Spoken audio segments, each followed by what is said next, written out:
Classified as a mild traumatic brain injury. So there's mild, moderate, and severe.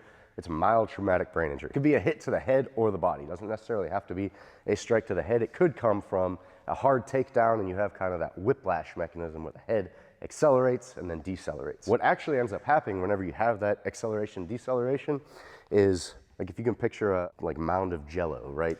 And you shake it real quick. And if you really break it down and look at what happens, the little strands of jello will accelerate this way, they'll stretch, they'll accelerate back this way, they'll stretch, they'll accelerate, and they'll go back and forth, back and forth. And it's that stretching and shearing is what actually causes the concussion itself. That's contrary to what we used to think whenever it was, we called it a brain bruise. That's what people thought very early on is, hey, I get hit, my brain bumps up against the skull on this side and then goes back and bumps up on the skull on this side.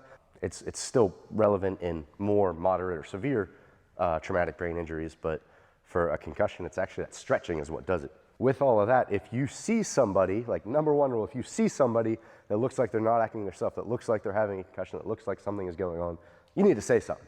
Doesn't matter who you are, doesn't matter what belt level you are, what rank you are, how long you've been there, you should at least say something. Whether they're not appreciative of it immediately, they will be in the long run. And you say, what are the things to look for? Overall, just dizziness. Dizziness is actually the most common symptom of a concussion right after. So dizziness, headache, nausea, feeling of fogginess or just not being with it, abnormal irritability, abnormal fatigue. Again, you might experience a little bit of that as soon as you kind of get the hit. It might take a couple seconds to go away. I'm sure if any of you have been involved in striking, you've probably experienced that.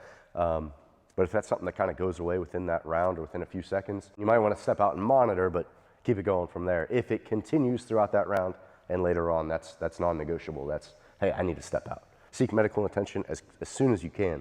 The team that I was with whenever I was up at the University of Pittsburgh, they did a research study where they found that the number one prognostic factor for doing well is how quickly it was for you to see a medical professional.